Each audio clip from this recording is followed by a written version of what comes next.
এই মুহূর্তের সবচেয়ে বড় খবর এইচডি লাইভ 24/7 এ। খোয়াই আগরতলার বেহাল রাস্তা।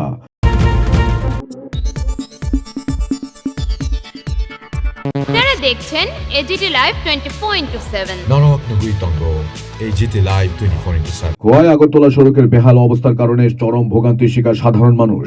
সবচেয়ে উদ্বেগের বিষয়, এই ভাঙাচোরা রাস্তায় আটকে পড়ছে জরুরি পরিষেবার অ্যাম্বুলেন্সও। ফলে সময়মতো হাসপাতালে পৌঁছাতে না পেরে রোগীদের জীবন ঝুঁকির মুখে পড়ছে।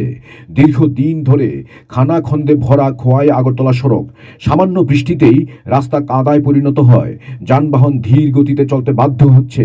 সম্প্রতি এক রোগীকে নিয়ে যাওয়ার সময় একটি অ্যাম্বুলেন্স রাস্তার মাঝেই আটকে পড়ে স্থানীয়দের সহযোগিতায় অনেক চেষ্টার পর সেটি উদ্ধার করা সম্ভব হয়। স্থানীয় বাসিন্দার বক্তব্য, প্রতিদিন এই রাস্তা দিয়ে যাতায়াত করতে ভয় লাগে। রোগী নিয়ে অ্যাম্বুলেন্সও যদি আটকে যায় তাহলে মানুষের জীবন কিভাবে বাঁচবে? স্থানীয়দের আরও দাবি, দ্রুত খোয়াই আগরতলা সড়কের সংস্কার করা হোক, কারণ একটি ভালো রাস্তা শুধু যোগাযোগের জন্য নয়, মানুষের জীবন রক্ষার সঙ্গেও ওতপ্রোতভাবে জড়িত।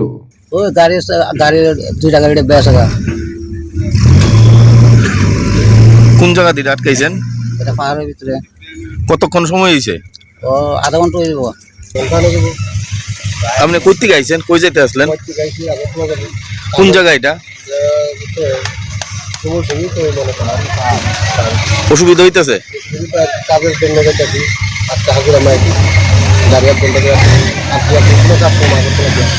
Bureau report, AGT live 24/7।